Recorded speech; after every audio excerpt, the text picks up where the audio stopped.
شروع اللہ کا نام لے کر جو بڑا مہربان نہایت رحم والا ہے۔ اے نبی، مجاہد لوگ تم سے غنیمت کے مال کے بارے میں دریافت کرتے ہیں کہ کیا حکم ہے۔ کہہ دو کہ غنیمت اللہ اور اس کے رسول کا مال ہے، تو اللہ سے ڈرو اور آپس میں صلح رکھو، اور اگر ایمان رکھتے ہو تو اللہ اور اس کے رسول کے حکم پر چلو۔ مومن تو وہ ہیں کہ جب اللہ کا ذکر کیا جاتا ہے تو ان کے دل ڈر جاتے ہیں، اور جب انہیں اس کی آیتیں پڑھ کر سنائی جاتی ہیں تو ان کا ایمان اور بڑھ جاتا ہے،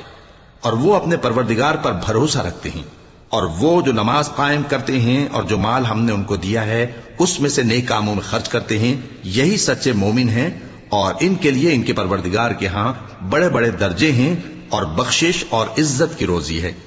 ان لوگوں کو اپنے گھروں سے اسی طرح نکلنا چاہیے تھا جس طرح تمہارے پروردگار نے تم کو تدبیر کے ساتھ اپنے گھر سے نکالا۔ اور اس وقت مومنوں کی ایک جماعت ناخوش تھی، وہ لوگ حق بات میں اس کے ظاہر ہونے کے بعد تم سے جھگڑنے لگے، گویا موت کی طرف ہانکے جاتے ہیں اور اسے دیکھ رہے ہیں۔ اور اس وقت کو یاد کرو جب اللہ تم سے وعدہ کرتا تھا کہ ابو سفیان اور ابو جہل کے 2 گروہوں میں سے ایک گروہ تمہارے لیے مغلوب ہو جائے گا، اور تم چاہتے تھے کہ جو قافلہ بے شان و شوکت یعنی بے ہتھیار ہے وہ تمہارے ہاتھ آ جائے، اور اللہ چاہتا تھا کہ اپنے فرمان سے حق کو قائم رکھے اور کافروں کی جڑ کاٹ دے، تاکہ سچ کو سچ اور جھوٹ کو جھوٹ کر دے، گو مشرک ناخوش ہی ہوں۔ جب تم لوگ اپنے پروردگار سے فریاد کرتے تھے تو اس نے تمہاری دعا قبول کر لی اور فرمایا کہ تسلی رکھو، ہم 1000 فرشتوں سے جو ایک دوسرے کے پیچھے آتے جائیں گے تمہاری مدد کریں گے۔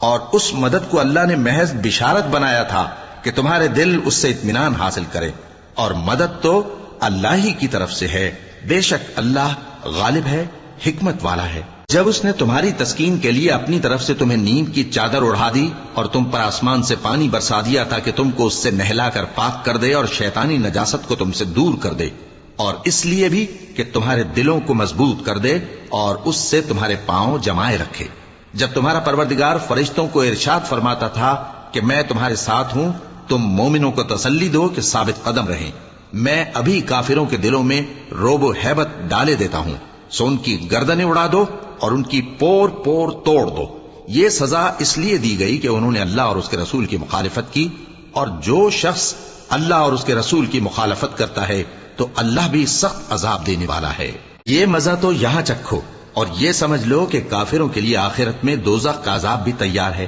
اے اہل ایمان، جب میدان جنگ میں کفار سے تمہارا مقابلہ ہو تو ان سے پیٹھ نہ پھیرنا، اور جو شخص جنگ کے روز اس صورت کے سوا کہ لڑائی کے لیے کنارے کنارے چلے یعنی حکمت عملی سے دشمن کو مارے یا اپنی فوج میں جا ملنا چاہے، ان سے پیٹ پھیرے گا تو سمجھو کہ وہ اللہ کے غضب میں گرفتار ہو گیا، اور اس کا ٹھکانہ دوزخ ہے، اور وہ بہت ہی بری جگہ ہے۔ بس تم لوگوں نے ان کفار کو قتل نہیں کیا بلکہ اللہ نے انہیں قتل کیا، اور اے نبی، جس وقت تم نے کنکریاں پھینکی تھیں تو وہ تم نے نہیں پھینکی تھی بلکہ اللہ نے پھینکی تھی۔ اس سے غرض یہ تھی کہ مومنوں کو اپنے احسانوں سے اچھی طرح آزما لے، بے شک اللہ سنتا ہے، جانتا ہے۔ ہوا بھی یوں ہی، اور کچھ شک نہیں کہ اللہ کافروں کی تدبیر کو کمزور کر دینے والا ہے۔ کافروں، اگر تم فیصلہ چاہتے ہو تو تمہارے پاس فیصلہ آ چکا،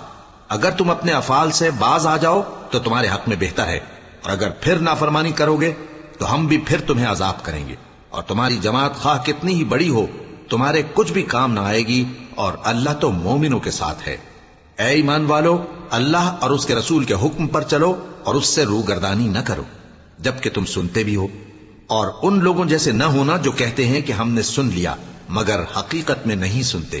کچھ شک نہیں کہ اللہ کے نزدیک تمام جانداروں میں بدترین وہ بہرے گونگے لوگ ہیں جو عقل سے کام نہیں لیتے،